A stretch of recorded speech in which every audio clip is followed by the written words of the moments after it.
Boa tarde, irmãos, da Igreja Batista em Vila das Belezas. Mais um momento de reflexão, mais um momento de oração, mais uma edição do nosso Pão das Três, dando início ao nosso mês de junho. Encerramos então o nosso mês de maio, o mês da família, o mês onde há também aí o Dia das Mães, e principalmente, para nós como igreja, um mês que foi um mês de missões, missões para o Amazonas, Já encerramos aí então a nossa campanha e demos início então ao nosso mês de junho. Pedimos a bênção de Deus então para o nosso encontro através de uma oração, para a qual eu convido nesse momento. Vamos orar? Pai, muito obrigado, Deus, por mais uma edição do nosso Pão das Três. Obrigado pela presença, Pai, de todos aqueles que diariamente, ó Pai, nos têm acompanhado, têm sustentado, ó Deus, a realização deste culto diariamente, nos alegrado, ó Deus, com a sua presença, nos desafiado também em oração, nos desafiado também na tua palavra. Pedimos que o Senhor continue nos guardando, continue nos conduzindo, nos abençoando em tudo. É a nossa oração no nome de Jesus. Amém. Hoje a gente vai falar aí sobre comparações inevitáveis, Vamos tentar entender, obviamente, depois o que o texto bíblico traz para a gente hoje, baseado em Provérbios capítulo 21, os versículos de 15 a 18, tá? Um pequeno trecho aí do capítulo 21, mas nós vamos cantar uma canção que é o Deslumbrante, do cantor cristão, hino 96, que fala e faz uma comparação, entre as coisas criadas, entre as profecias, as coisas que os homens falam, até as coisas do templo, as coisas do tabernáculo, como elas são apenas figuras, de algo muito maior que é o próprio Jesus, que é o próprio Deus e toda a sua glória, tá? Então, Deslumbrante, o cantor cristão número 96.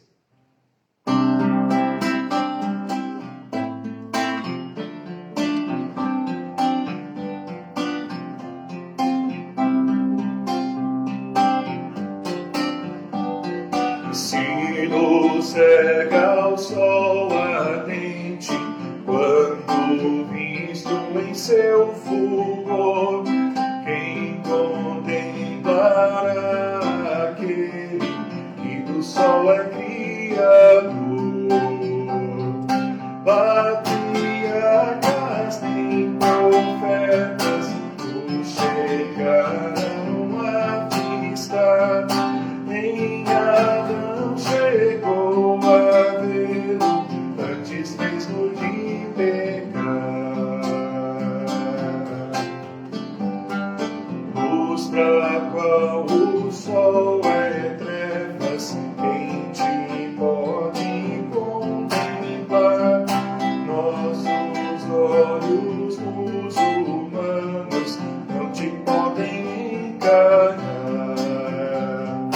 Fogo em cima da caçamba, sarça ardente no Sinai, são figuras só da glória do Senhor do eterno Pai. Para termos nós com Ele franca doce comunhão,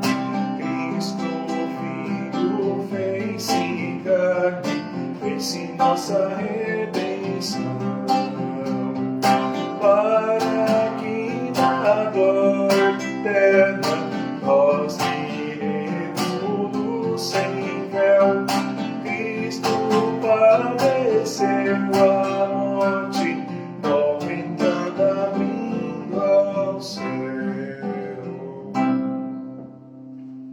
Deslumbrante. Deram um nome bonito, para esse hino, em português, Deslumbrante. Não tem aqui o título original, mas deslumbrante é o próprio Deus, Deslumbrante é o próprio Jesus. E acredito que seja essa referência aqui para o título do hino que nós acabamos de cantar. E já vamos aí para a nossa meditação, tá? Aqueles que tiverem aí seus pedidos de oração, por favor, coloquem aí no chat. A Vera está aqui acompanhando a gente hoje, ela traz para a gente aqui anotado, para a gente poder orar, para a gente poder comentar. Os irmãos também, que já têm os seus pedidos de oração, se tiverem novidades, né, a respeito dos seus pedidos, então comuniquem. Se a coisa está do mesmo jeito e já está na lista, fica tranquilo, não se preocupe em acrescentar informação aí. Só se tiver realmente algo novo que mereça a nossa apreciação aí, tá bom? Então que Deus possa nos abençoar hoje mais uma vez na nossa reflexão, no nosso momento aqui de compartilhar a palavra de Deus. O Pão das Três é sempre um pouquinho mais solto, né? um pouco mais à vontade, né? A gente não tem aqui os rigores que às vezes a gente tem no púlpito, né? De forma, né? De apresentação, mas isso não significa que a abordagem não tenha seriedade, nem que o assunto não seja importante. Então não vamos confundir aí a forma diferente de exposição com a menor importância do conteúdo, tá? Não, o conteúdo continua sendo igualmente importante, só a forma que é um pouquinho diferente. Então vamos orar e logo na sequência vamos ler uma pequena passagem hoje de Provérbios, são apenas aí 4 versículos, né? 15, 16, 17, 18, e ele traz aqui para nós alguns desafios aqui de interpretação que eu queria compartilhar com vocês hoje, tá? Comparações inevitáveis, Provérbios 21, de 15 a 18. Vamos orar. Pai, muito obrigado, porque mais uma vez estamos diante do Senhor, diante da sua palavra, e dispostos, ó Deus, a ler, a compreender e a sermos transformados, ó Deus, pela tua palavra. Nos ajuda, nos guia, nos orienta, como tens feito até aqui, é a nossa oração, no nome de Jesus. Amém. Muito bem. Provérbios, capítulo 21, versículos de 15 a 18, e está aparecendo para você aí também no título, aí no enunciado da live aí do Facebook. Praticar a justiça é alegria para o justo, mas espanto para os que praticam a iniquidade. O homem que anda desviado do caminho do entendimento, na congregação dos mortos, repousará. Necessidade padecerá o que ama os prazeres, e o que ama o vinho e o azeite nunca enriquecerá. O resgate do justo é o ímpio, o do reto, o iníquo. O versículo 18 é um versículo que não é muito fácil de entender, mas a gente vai tentar entender aqui hoje. Eu trouxe algumas explicações aqui para a gente conseguir entender o versículo 18. A gente já chega lá. Bom, comparação não é um negócio que a gente aceite com muita facilidade, né? Inclusive a gente aprende, né, como pais, às vezes como professores, às vezes como pastores, a não fazermos comparação entre as pessoas. E é um bom motivo para que a gente não faça isso, né? Porque as pessoas são diferentes, as comparações elas muitas vezes atendem mais a gostos pessoais do que é necessariamente a verdade. Então, por exemplo, pais que comparam filhos, né, uns com os outros, eles acabam desanimando aqueles que na comparação estão em desvantagem, aquilo ali acaba gerando ali uma confusão, um desentendimento, pode gerar ali um desânimo. É fato também que há pessoas que, na verdade, quando elas são pressionadas por uma comparação, elas crescem. Não é todo mundo que desanima com comparação e com pressão. Há pessoas que, quando elas são sujeitas a algum tipo de comparação, elas tentam crescer e melhorar. Isso não significa que também seja algo sadio, tá? Porque você viver debaixo de um espírito de comparação e de competição é ruim. Vai gerar desgaste para você e você vai acabar vivendo, num certo sentido, vai acabar até vivendo uma vida que não é sua, né? Sempre se pautando pelas comparações dos outros. Mas há, inclusive, quem cresça até de forma sadia, equilibrada, mesmo debaixo de pressão e debaixo de comparação. A gente está vivendo uma época onde a humanidade é muito pouco resiliente, né? Principalmente quando a gente fala aí de adolescentes e jovens, né? Eles têm uma resiliência muito baixa.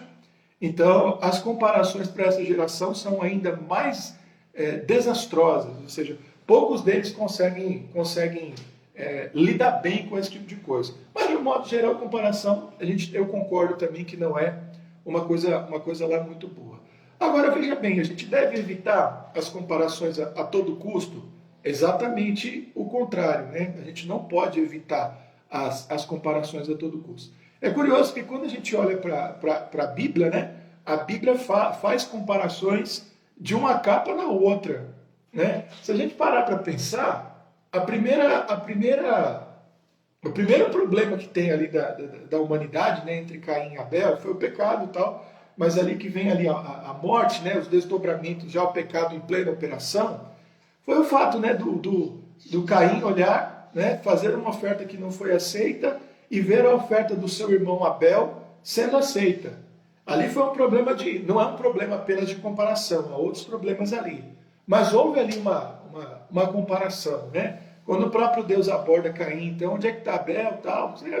Agora eu sou cuidador, eu tenho que ficar dando satisfação da vida do meu irmão.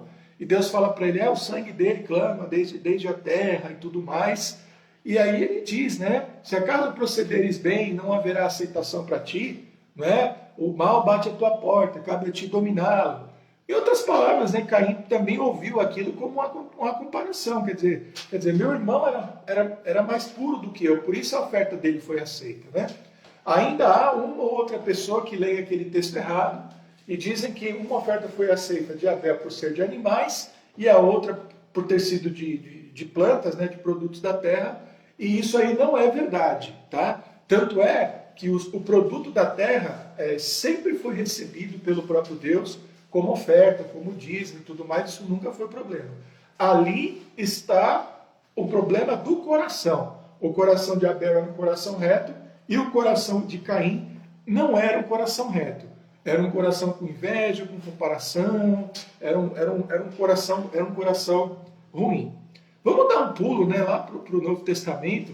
A gente está vendo um pouquinho do Evangelho de Marcos aí juntos aos domingos e a gente vê, por exemplo, que o pessoal, quando viu Jesus pregando, ensinando e curando, mas principalmente a autoridade e a maneira como Jesus ensinava, eles inevitavelmente falaram assim, olha, quem é esse homem? Eu nunca vimos alguém com tanta autoridade. Não é? Ele fala com mais autoridade do que os nossos mestres, do que os nossos líderes, do que os escribas, do que os fariseus, do que os mestres da lei. Então Jesus também passou por essa comparação. Eu estava lendo Lucas hoje, o trecho de Lucas ali, por volta ali do capítulo 18, 19, eu não vou lembrar agora, que tem um paralelo em Mateus capítulo 23, quando Jesus está falando ali pesadamente contra os fariseus, e aí tem um momento muito interessante que os escribas, né, no Evangelho de Lucas fica um pouquinho mais claro, os escribas ouvindo Jesus falando, ai de vós fariseus, e tem muitas coisas que Jesus falou a respeito dos fariseus que os escribas, né, ali os mestres da lei também faziam. E ele falou assim, mestre, não fala desse jeito, porque desse jeito o senhor está ofendendo a gente também.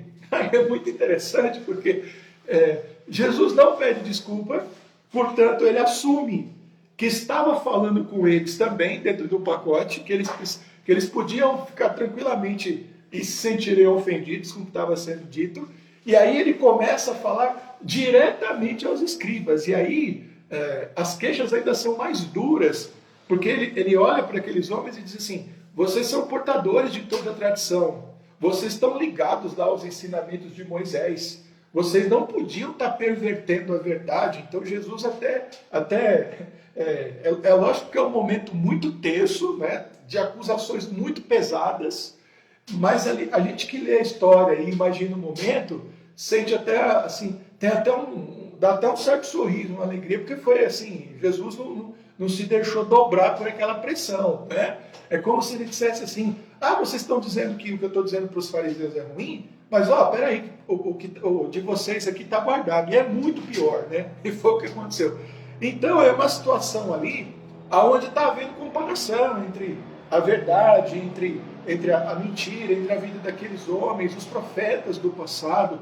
Então o próprio Jesus, né, foi sujeito a essas comparações, e portanto elas acabam acontecendo na nossa vida de forma inevitável. Agora, quando a gente está lendo Provérbios, né, que é o foco da nossa reflexão de hoje, O que Provérbios está fazendo o tempo todo? Comparando a vida do justo com o ímpio, do crente com o incrédulo, do trabalhador com o preguiçoso, do jovem com o velho, do homem casado num casamento puro e do homem adúltero. Vai comparar uma mulher sábia das mulheres que não são sábias, aí vai ter um monte de nome, né, que falta sabedoria, mulher rixosa, vai aparecer aqui várias vezes. Então, o tempo todo, né, fazendo comparações. Então, as comparações elas são absolutamente inevitáveis. É fato também que a melhor maneira de conhecer e de saber se algo é falso é conhecendo o verdadeiro. Isso a gente já falou mais de uma vez na igreja, não é uma ideia original nossa, é uma ideia que vem do passado, né? Então, vamos descobrir aqui se uma nota de dólar é falsa ou é verdadeira. Então, você não precisa conhecer todos os tipos de falsificação. Você precisa conhecer perfeitamente como é uma nota de dólar ou uma nota de real verdadeira. E tudo que escapar àquilo que é verdade, você classifica como falso ou, no mínimo, como suspeito. Tá? Mas, mesmo quando a gente fala disso, a gente também está falando de comparação. Né? Uma comparação que parte daquilo que é verdadeiro e que vai dar a nós a capacidade de, ao colocar ao lado algo que é parecido, saber se é verdadeiro ou não. Portanto, as comparações elas são absolutamente inevitáveis. Viver num ambiente de comparações intensas, como eu já disse, é muito ruim. Então a gente precisa também saber o que vale a pena comparar, o que não vale, e eu acho que a Bíblia é quem nos mostra qual a direção correta. Tá? A gente vai ver isso aí um pouquinho hoje. Até chegar no versículo 18 aqui, que é bem interessante. Vamos lá. Praticar a justiça é alegria para o justo, mas espanto para os que praticam a iniquidade. Eu vou partir de um exemplo aqui bem simples de justiça e de iniquidade, né? Aí eu vou dar um exemplo que é uma coisa que acontece comigo, deve acontecer com vocês direto também, mas dessa vez a pessoa teve uma reação tão interessante. Eu fui na feira fazer uma compra outro dia, né? E hoje, né, graças a Deus, eles aceitam maquininhas de cartão e tudo. E eu fiz uma compra, eu lembro até o valor, acho que foi R$ 11. E aí, na hora que ele ia passar o meu cartão, eu vi mais alguma coisa que me interessava e disse para ele assim, pega aqui pega isso aqui para mim também e que eu vou levar.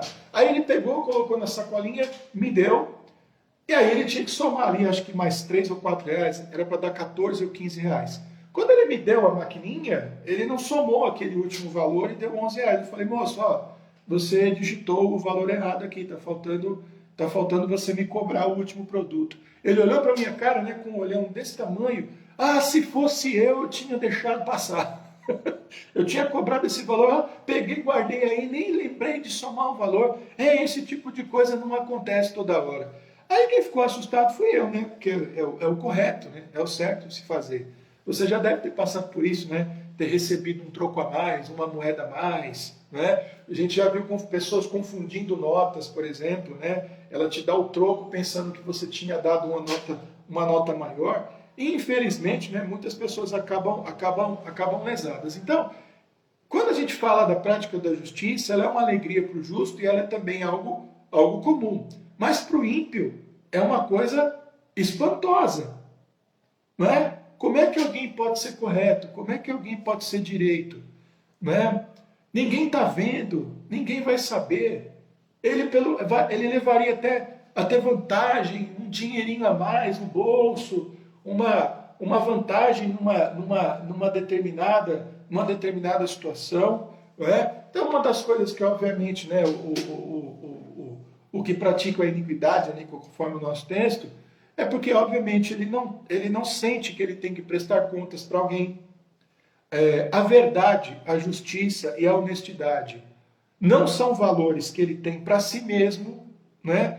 Porque num mundo caído como o nosso, a gente tem que entender que os valores, né, os valores espirituais, esses valores até universais, né, honestidade, verdade e justiça, são valores também universais.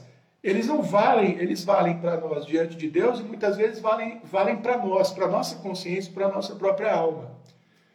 O fato do mundo ao nosso redor não dar valor para esse tipo de coisa não nos isenta, né, da responsabilidade de manter esses valores, né? Então, quando o ímpio vê o justo falando a verdade, ele fica, ele fica absolutamente assustado, assustado, né?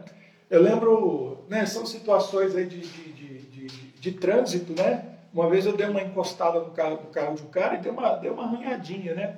E a gente foi também pro. Não, tinha que fazer lá o BO para coisa de seguro, né? Não teve vítima, não teve nada. Graças a Deus era uma pessoa também bastante tranquila, né? A gente conversou ali e tal, e a gente batendo papo ali no posto ali policial, no postinho policial. O policial também falando a mesma coisa, né? Mas você acha que você precisava realmente dizer toda a verdade? Olha que interessante, vindo isso até da boca de um policial dentro de um posto policial, não era uma delegacia, não é? Eu confesso que eu também fiquei meio assustado, né? Então, o que a gente sempre fala, não, a verdade é melhor, né? Ainda mais numa situação ali, eu nem lembro exatamente o que era, onde nem tinha tanto risco sendo envolvido, ou seja, o ímpio muitas vezes ele mente até, eu não vou dizer que exista qualquer tipo de situação que haja uma necessidade de mentira, mas ele mente até quando não há nenhum risco, não há nada comprometido. Isso é espantoso, né? Então, comparar a vida do justo e do ímpio, o justo conta a verdade até quando aquilo vai lhe trazer grande prejuízo. Ele conta. E o ímpio, ele mente até quando não seria, entre aspas, né, mais uma vez, necessário mentir, porque aquilo não lhe traria prejuízo nenhum. Então, olha que interessante. E por que isso?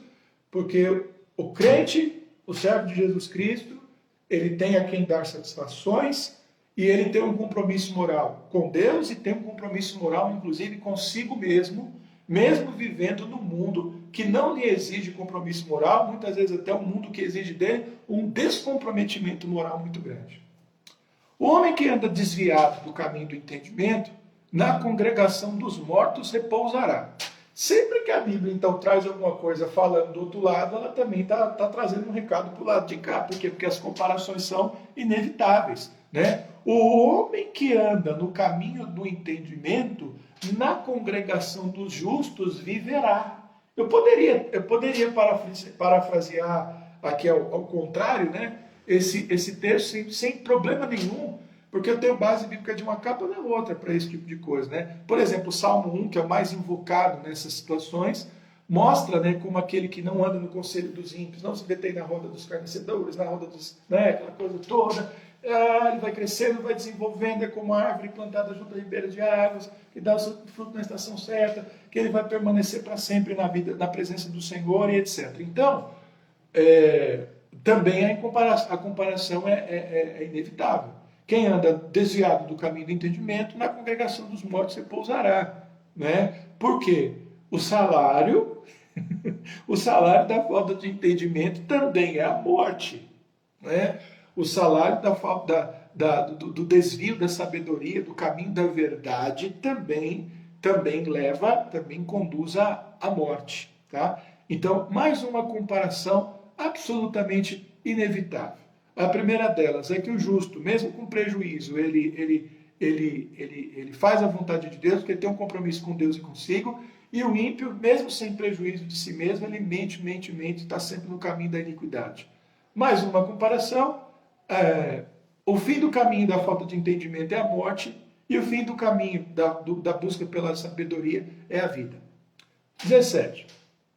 Necessidade padecerá o que ama os prazeres. O que ama o vinho e o azeite nunca enriquecerá. Né? Aqui é um versículo que poderia muito bem ser aplicado aí para os ganhos, para as questões de natureza financeira, né? Para as questões aí de natureza de conquista de valores aqui terrenos, e obviamente pode ser aplicado. E pode ser aplicado, obviamente, também no ponto de vista espiritual. Né? Então, padecerá e morrerá. Vai ficar na pobreza, né? Aquele que gosta dos prazeres, né? O que ama o vinho, aí obviamente aqui já está até associado ao vício, né, do consumo de álcool e do vinho, e o azeite, né?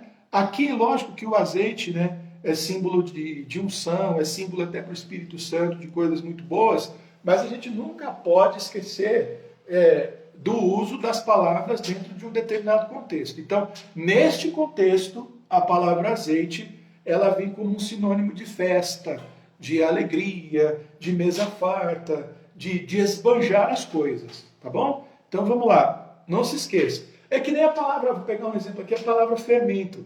A palavra fermento na Bíblia, ela é usada como símbolo do pecado, mas ela também é usada como um símbolo para o crescimento do reino de Deus. Por quê? Porque a qualidade do fermento, por si só, é neutra de fazer a massa crescer, desenvolver.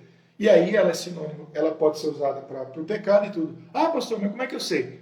Depende do texto que você está lendo. Ali naquele texto, fermento pode ser símbolo para o pecado. Ali naquele texto, fermento pode ser um símbolo para expressar o crescimento do reino de Deus. Então, a gente tem que ter cuidado. Aqui no caso é o azeite também, símbolo do Espírito Santo, usado para a unção dos reis, presente no templo para manter lá as lamparinas acesas. Então tem um uso fantástico e maravilhoso. Mas aqui é símbolo para festas descabidas, para esbanjar as coisas, né? Então, o que o texto obviamente está ensinando a gente? Olha como é a vida do ímpio, devotado aos prazeres, e olha o final dela. Então tenha cuidado, seja comedido, né? Seja cuidadoso com a busca pelos prazeres, pura e simplesmente porque eles podem consumir a sua vida. Então, são comparações também absolutamente inevitáveis. E finalmente aqui o nosso verso 18, que diz assim, esse versículo aqui é complicadinho. O resgate do justo é o ímpio, o do reto, o iníquo. Né? Então, quando a gente olha esse versículo aqui à primeira vista, ele é bem estranho, porque ele parece dizer o seguinte, como é que a gente paga pela vida do justo, com a vida do ímpio? Como é que a gente paga pela vida do reto, com o iníquo? Vamos exagerar uma situação aqui. Se o justo tiver uma situação ruim, ele precisa de liberdade, você vai pagar ele com o quê? Com a vida do ímpio. E do reto, o iníquo. E aí, dá a nós, no primeiro momento, a sensação de que os ímpios e os iníquos é quem pagam o pato, quem paga a conta.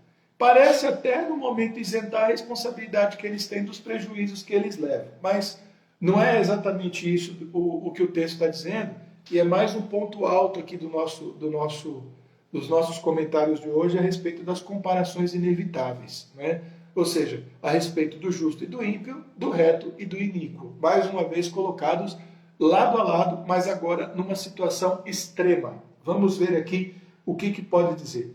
Eu peguei a explicação de quatro teólogos, 4 homens aí da teologia, analistas aí do Antigo Testamento. 3 deles aqui são bem desconhecidos, mas o último aqui você já deve ter ouvido falar dele. O primeiro é o tal de Albert Barnes. Ele diz assim, os malfeitores, olha que interessante o que ele diz, parecem atrair a ira de Deus sobre as suas cabeças. E assim se tornam, por assim dizer, os bodes expiatórios dos comparativamente justos. Essa explicação dele é muito interessante. O que ele diz é o seguinte, quando Deus olha lá de cima, né, a ira dele vai ser descarregada sobre quem? Sobre justos ou ímpios? Sobre aqueles por quem Jesus morreu, que tem o sangue de Jesus, ou sobre os ímpios? É sobre os ímpios. A ira de Deus, a própria palavra de Deus diz, está sobre toda a impiedade. Tá? Então, a primeira explicação para esse texto, e há outras aqui, elas não entram em contradição, tá? Elas são complementares, elas ajudam a gente a entender melhor o texto. Então, o que o autor de Provérbios está dizendo? Qual o momento em que o justo se sente realmente livre? No momento em que ele vê a impiedade à sua volta sendo punida. É aquele momento em que talvez o justo olhe e diga assim, a minha vida de justiça valeu a pena. Ainda que a gente tenha que aprender a nunca achar que andar na justiça pode ter sido algo ruim. Esse tipo de pensamento não pode ocupar nossa mente. A gente tem que ter a convicção de que andar com Cristo é o caminho certo. Não podemos fazer isso com dúvida alguma dos nossos corações. Não é para fazer. Mas em que momento a gente vai perceber esse resgate, né? Que aqui pode ser também traduzido como a redenção, como um livramento, como o ponto alto da vida do justo. Quando ele vê a sua justiça recompensada, mas também vê toda a maldade sendo punida. Então, essa é a primeira explicação. Muito, muito boa, eu acho muito interessante. Uma segunda, tá, do Joseph Benson, ele diz assim: os ímpios serão trazidos para as dificuldades que foram designadas pelos homens maus contra os justos, e por esse meio, como um resgate, os justos serão libertos. Então, o que ele está dizendo aqui, eu vou traduzir para você. Os ímpios, eles vão cair na armadilha que eles armaram para os justos. É isso que ele está dizendo. E aí você tem um exemplo do Antigo Testamento muito interessante, que é o exemplo do Amã, que foi um resgate pro Mardoqueu. Então você sabe da situação, né? Que ele armou, e de fato ele armou uma forca lá para que ele fosse morto, e ele é que acabou sendo enforcado lá naquele instrumento que ele fez. Então, parece que Provérbios está dizendo isso, tá? Que o mal se volta contra aquele que o causou, tá? Então aqui não é uma vingancinha dos justos, aqui não está falando de... Algumas pessoas às vezes trazem coisas de outras tradições religiosas, né? Que o justo tem o corpo fechado, nada disso. É uma proteção que vem do próprio Deus e uma lei que ele próprio estabeleceu, né? Quem planta, o que você plantar, você vai colher. Se plantou coisas boas, vai colher coisas boas. Se plantou coisas ruins, vai colher coisas ruins. Então, uma segunda explicação é essa, muito interessante, que o mal dos ímpios se voltará contra eles mesmos. Principalmente se o mal que eles procuraram causar foi em relação aos ímpios, aos justos, aos homens de Deus, tá? Isso não nos dá o direito de sair por aí falando, como eu já vi, e é uma coisa assim preocupante, para não dizer outra coisa, que não pense mal em mim que Deus vai pesar a mão na sua vida. Gente, não é por aí. A gente não tem base bíblica para isso. O que Jesus nos ensinou foi amar os nossos inimigos, orar pela vida daqueles que nos perseguem. Então, esse tipo de pensamento aí não é cristão, tá bom? A vingança pertence ao Senhor, deixa para Ele. E os ímpios vão colher o mal que eles plantaram.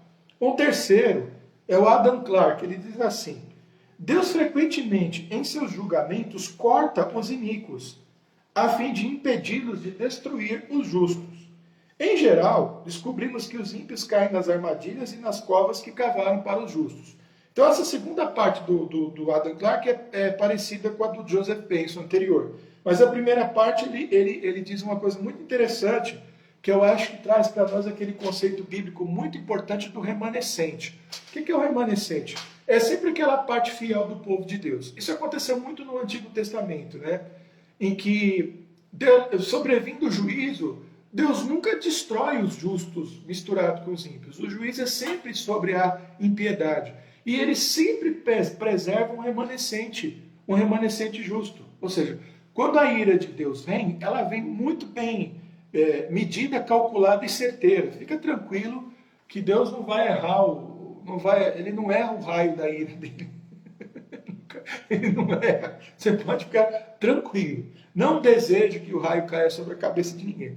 Aliás, lendo Lucas hoje, né, a mesma passagem, eu ainda estou com essa passagem na cabeça, né? Jesus vai passando pelo território samaritano e o pessoal recusa. Aí João Tiago vão lá, queres que ores para que um raio caia e acerte todo mundo? Jesus repreende, ele fala assim: gente, não é por aí. Eu não vim destruir os seres humanos, eu vim para salvá-los, né? A ira pertence a Deus. Não se irem não, porque a ira do homem sempre produz injustiça. Sempre produz, tá? Então nós estamos falando aqui de quem é que faz a seleção. É Deus quem faz. Não sou eu, não é você, tá? Deixar isso muito bem pontuado. Então, quando Deus opera, né, a sua justiça, ele não vai errar os que são seus. Então, é uma outra explicação. E finalmente eu disse que um deles provavelmente era bem conhecido, é o John Wesley, né? Os ímpios serão levados a esses problemas que foram designados por homens maus para os justos. E aí ele vai também lá para o caso do Amã, que foi um resgate para o Mardoqueu. Então, né, ele também concorda com os anteriores e concorda também com a ideia de que são pessoas colhendo o mal que plantaram, mas naquele momento em que o mal está sendo punido, é um momento de alegria, de grande vitória para os justos, porque eles veem a justiça sendo feita e Deus ali protegendo e guardando aqueles que são seus e aprenderam a confiar nele. Curioso, porque o dia dessa comparação inevitável, ela está marcada, né? Isso aí é o que eu queria fazer de fechamento. Jesus conhece quem são os justos, quem são os ímpios, quem são os bodes, quem são as ovelhas, quem são os crentes, quem são os incrédulos, quem são os seus pequeninos e quem não são. Né? Ele sabe muito bem. A gente vive um tempo em que nós estamos todos misturados, como na parábola do joio e do trigo. A quem cabe fazer essa comparação e a quem cabe fazer essa separação é o próprio Deus. Né? Portanto, a gente tem que aprender a escolher, né, o caminho de Cristo, o caminho de Deus, o caminho da vontade de Deus, a termos alegria na justiça, a amarmos o caminho do conhecimento, a não termos prazer em coisas fúteis, banais, passageiras e vícios, mas a termos prazer nas coisas que são verdadeiras e que são eternas, e esperar com a tranquilidade do nosso coração quando toda a justiça de Deus será feita. Tá bom? Então fica aí, depois se alguém quiser cooperar um pouquinho aí com a explicação de Provérbios 21, 18, eu vou ficar feliz de ouvir, mas eu tentei esgotar aqui dentro da minha capacidade o significado desse versículo aí que me chamou muita atenção. Tá bom? Então que Deus abençoe a vida de todos vocês, ou de todos nós. Vamos lá então? Os pedidos de oração. Nossa lista aqui está firme e forte. Vamos lá então. Nosso irmão Wilson tem melhorado, né? Aí a gente tem aqui até informações aqui, né? A creatinina dele está baixando e tal. E assim que chegar no nível que é alguma coisa, né? Ele pode ser liberado. Diz que ele está mais calmo, né? E continuemos orando pela vida dele. Eu vi que ele tem compartilhado no grupo dos homens as informações da própria Luciana, né? Então acho que ele deve estar com o celular lá e acompanhando as nossas conversas. A nossa irmã Gleides pediu oração pelo tio dela, né? O Marinho, que mora em Minas Gerais, com Covid, com 90% do pulmão dele comprometido. Ele deveria ter sido transferido para uma outra cidade, mas não foi, seria Araxá. Mas ele já recebeu um apoio na própria casa. Parece que ele tem uma filha, se não me engano, que é enfermeira, e ela conseguiu, então, fazer esse trabalho, está fazendo esse trabalho de acompanhante ali, de estar junto com ele ali, e vamos ver se ele melhora no próprio hospital onde ele se encontra. Vamos ver como é que a coisa vai ser.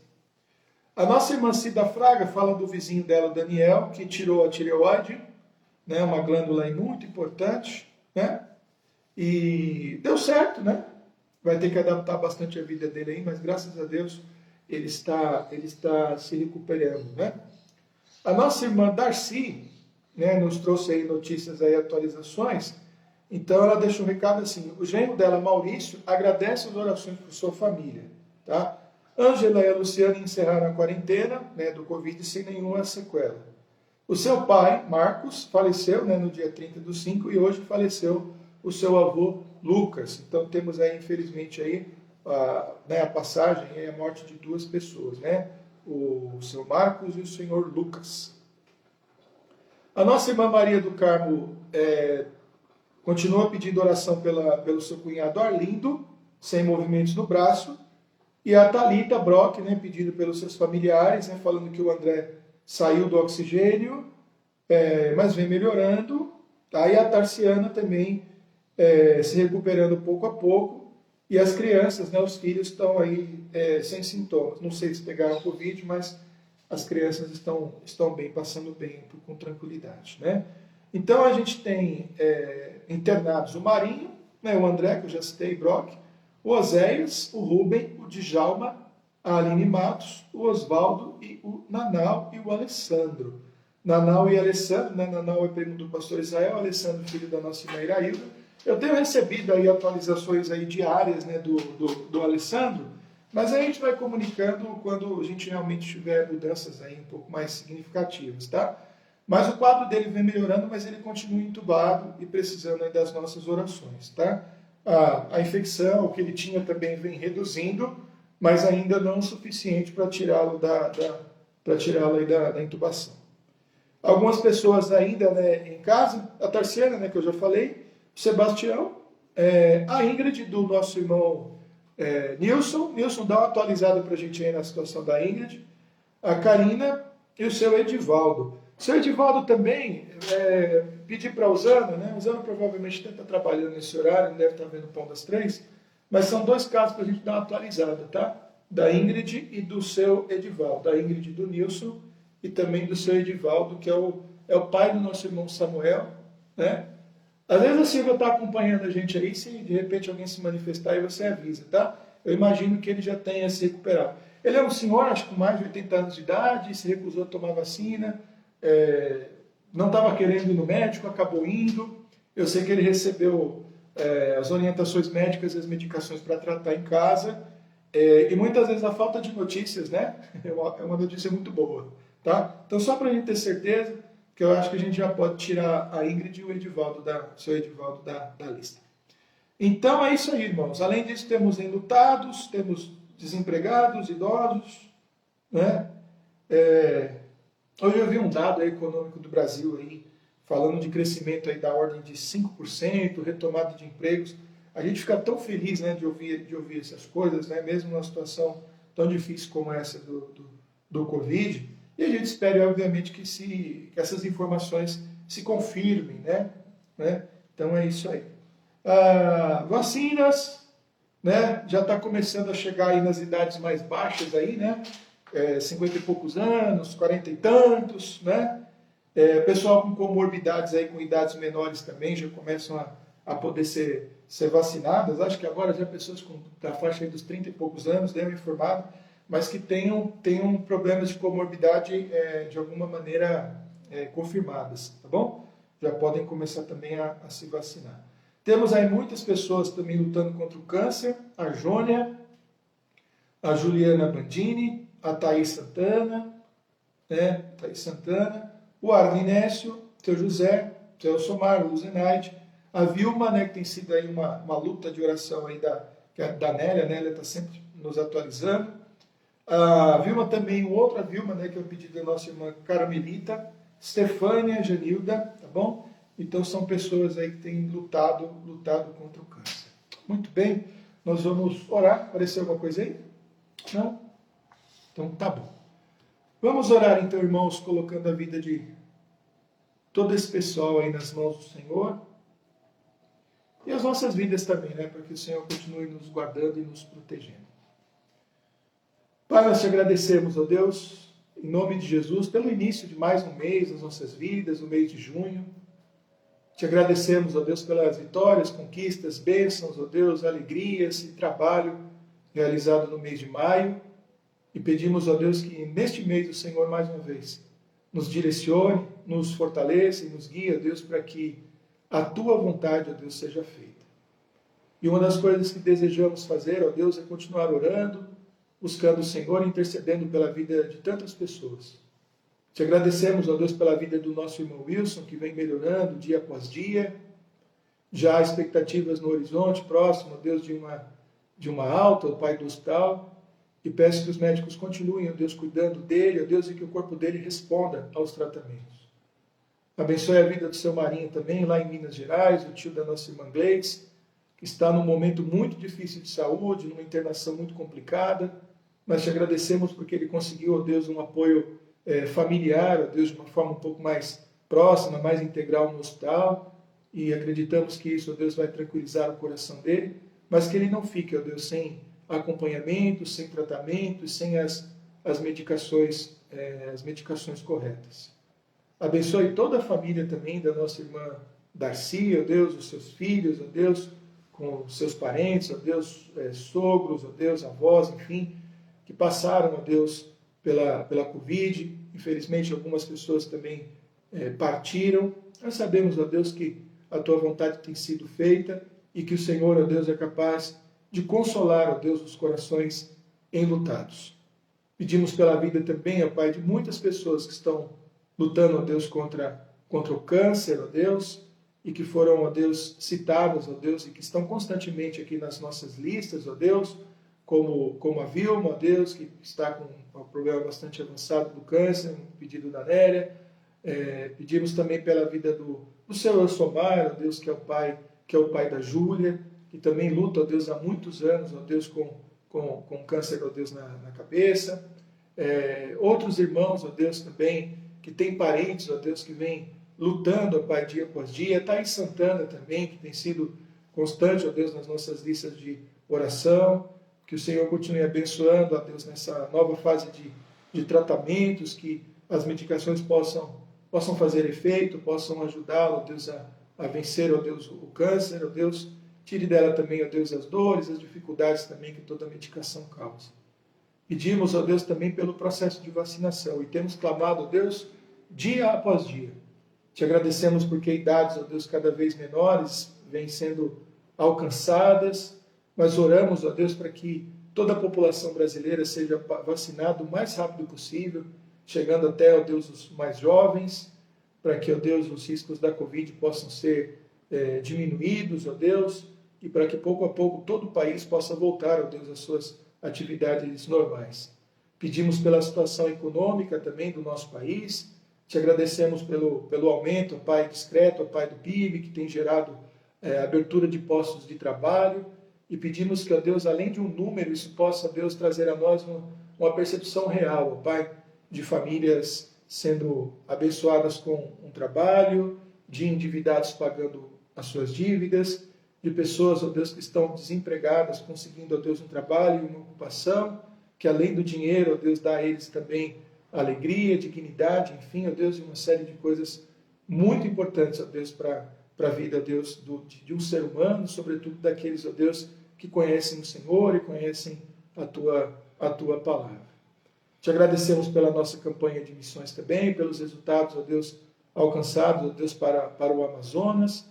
A tua bênção, mais uma vez, esteve sobre nós e pedimos, ó Deus, que cada centavo, ó Deus, enviado seja usado conforme a tua vontade, ó Deus, e possa produzir, ó Deus, ganhos, ó Deus, em termos de vidas, ó Pai, espirituais, em termos de pessoas, ó Pai, derramadas, ó Deus, aos pés, ó Deus, de nosso Senhor Jesus Cristo, e a vida também dos teus servos, ó Deus, pastores e missionários, que são, ó Deus, diretamente beneficiados, ó Deus, através dessas ofertas, possam também, ó Deus, ser fortalecidas, sustentadas e impulsionadas, ó Deus, numa obra tão importante, ó Deus, da qual participamos orando e contribuindo financeiramente. Muito obrigado, ó Deus, pela tua presença entre nós, muito obrigado, ó Deus, pelo Pão das Três, é a nossa oração no nome de Jesus. Amém. Muito bem. Vamos cantar mais um hino aqui, mais um cântico, na verdade, né? Eu não sei se eu cantei ele aqui, não. Estou perdendo a referência, né? São tantos pães das três, né? Tantas edições. E uma hora a gente acaba repetindo as músicas também, né? Mas essa chama Incomparável, né? Se tem algo que não dá para comparar, é o próprio Jesus, né? É o próprio Deus, né? E esse cântico fala um pouquinho disso.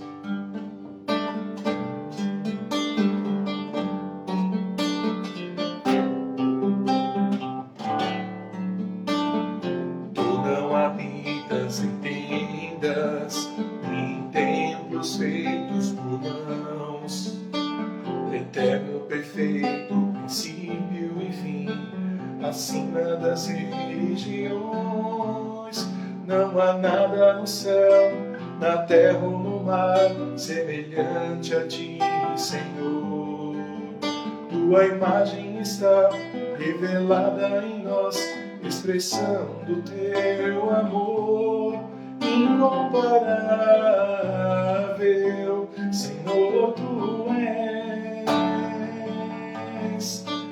Tua voz ressoa como um trovão, e as nuvens são o pó dos teus pés. Incomparável, Senhor, Tu és. Minha alma está pegada a Ti, Senhor, incomparável és.